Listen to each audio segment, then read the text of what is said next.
I'm Crystal Jordan. And I'm William Davis, filling in for Joseph Shepard. Crystal, how often do you talk to your advisor?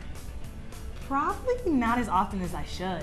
Let's see what reporter Elena Coates found out about the importance of visiting your academic advisor.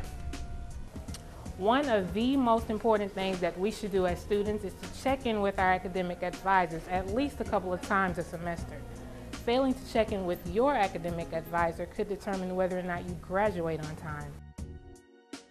Senior Academic Advisor Alicia Jarrett says that 255 Sparks Hall, or the Student Advisement Center, should be like every student's home away from home. Not your typical idea of a comfortable atmosphere, but Ms. Jarrett and her trained staff of advisors make for an easygoing experience when students come in for academic assistance. And so we have an active role in making sure that students not only have their foundation courses, but that they're introduced to the next 2 years, their junior and senior year. Even if you're a little uncertain about your major, it's okay, Ms. Jarrett says. We have academic coaching. We have the Career Center, the Career Service Center, where the students, that's the student that say, I have no idea what I want to be. Or either they think they want to be biology, but then they want to be journalism. Total two different extremes. And so we have several different resources that we would send the students to get that additional support. Every student has an academic advisor, and meeting with yours is essential to your success in college. All freshmen actually are required to attend mandatory advisement sessions. She warns students not to wait until their last semester of school, for instance, to meet with an advisor. They're sending out graduation announcements, and the day comes to graduate, and they find out 2 weeks before graduation that there's still courses that they need to take. Though the center is usually appointment-based, this week and last week it held open advisement where students were able to walk in without an appointment and ask any questions or address any academic concerns. All of the advisors cleared their schedule, and we have walk-in advisement all day long. However, once a student has declared their major, they should visit their college's designated Office of Advisement. For GSTV, I'm Elena Coates reporting. Last week, renowned pediatric neurosurgeon Dr. Ben Carson came to talk to Georgia State, and we had the honor to speak with him one-on-one. Let's see how it went. Hi, I'm Kelly Murray with GSTV's Panther Report. Today we had the honor of speaking with Dr. Benjamin Carson. He's a pediatric neurosurgeon and is world famous. It's a great honor to have you here with us today. Thank you. Nice to be here. You have an interesting academic record. In the 5th grade, you were at the bottom of your class, and then by the end of the year, you amaze your peers by getting to the top of the class. What advice could you give to Georgia State students who are looking for ways to maximize their intellectual potential? Well, first of all, you have to have a goal in life. You can't be one of those people whose primary interest is what the next song is on your iPod. So develop a goal, and then recognize that the person who has the most to do with what happens to you is you. Nothing's going to happen automatically. So you get out of life what you put into it. And when I was in the 5th grade, I didn't put a whole lot into it, particularly into the academics. Later on, during that year, when I discovered that reading and learning was actually fun and that it was empowering, I couldn't get enough of it. And I had the same brain when I was doing poorly that I had when I was doing well. It was really a matter of attitude. Well, first of all, you have to know yourself, and you have to know what kind of learner you are. You're going to have nothing but stress if you try to fit yourself into somebody else's learning pattern. For instance, you may have a roommate who seems to just be getting A's all the time and everything. And what they do is they spend all of their time in the library studying. You may find that you're a person who really doesn't get a whole lot out of spending all your time in the library studying, but you may be someone who gets an enormous amount out of discussion groups. You may be someone who gets a lot out of repetition. I was a person who got a lot of repetition. In fact, in my 2nd year in medical school, I had so many flashcards with all the things that I'm supposed to learn. I always had them in my pocket. Even my brother, who lived with me that year, who was in the School of Engineering, knew all the bacteria and what they were sensitive to, because, you know, he was hearing all this stuff all the time. So you just have to figure out what it is that really works for you. When you find it, all of a sudden it's like a voila moment, and things suddenly are not nearly as stressful, and they come a whole lot easier. Do you believe that there are some brains that are more likely to fare well in medical school versus brains who are more likely to fare well in the humanities? Well, I certainly think that there are people who are more talented in one area than the other. Doesn't mean that they can't do the thing that they're not talented in. I think if you have a normal brain, you can do virtually anything.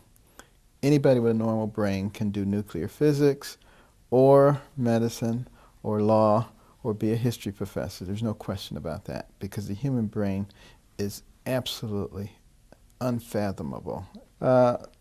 I do not buy into the ideal when people say, you know, I'm not good at math. No, I don't believe that. I believe they perhaps have not had the basic training that they need to be good at math, but I don't believe they're not good at math.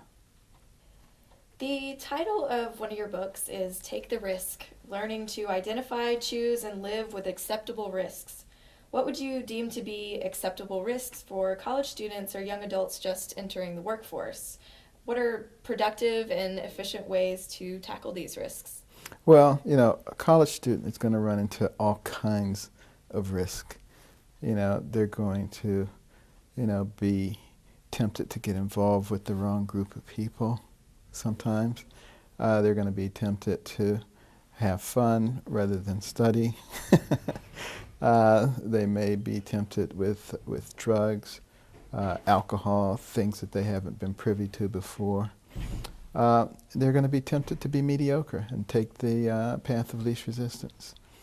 And what you have to do is make sure you understand who you are and what your goals are. And that helps you to determine what risks are worth taking. And you'll see that just about all those things that I named are not going to be worth taking. One thing that I've found really interesting throughout my college career, in psychology classes, they talk about how scientists don't really know what human consciousness is. Do you believe you've come closer to figuring out what is human consciousness? Well, the thing I can tell you as a neuroscientist is the more you know, the less you know. You begin to just recognize how incredible the brain is.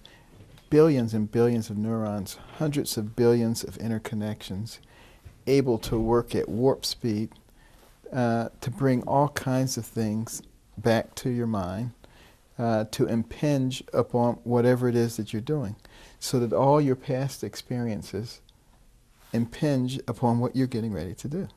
And you don't have to go back and sort of search. It just happens automatically. That is just a phenomenal organ system.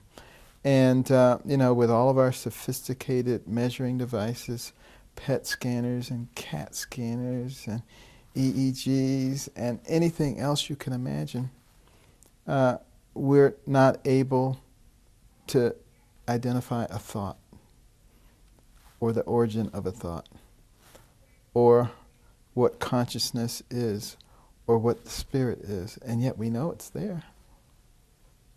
Do you believe that there's something deeper than just neurons firing? Absolutely.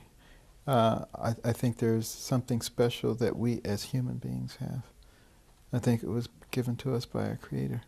I think it's what makes us different, makes us special, makes us able to transcend just the physical and to come up with all kinds of amazing ideals and thoughts.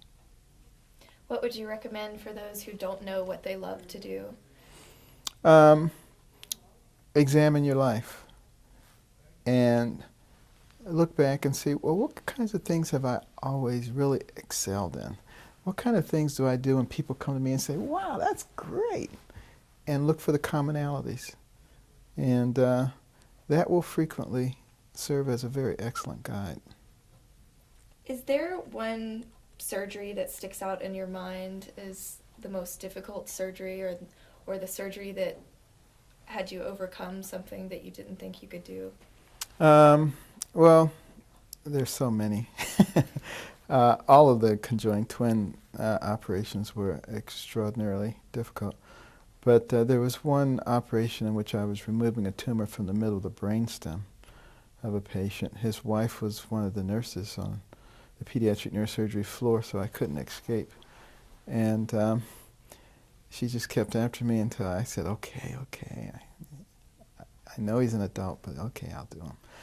But, you know, there was only a 50-50 chance that he would survive the operation.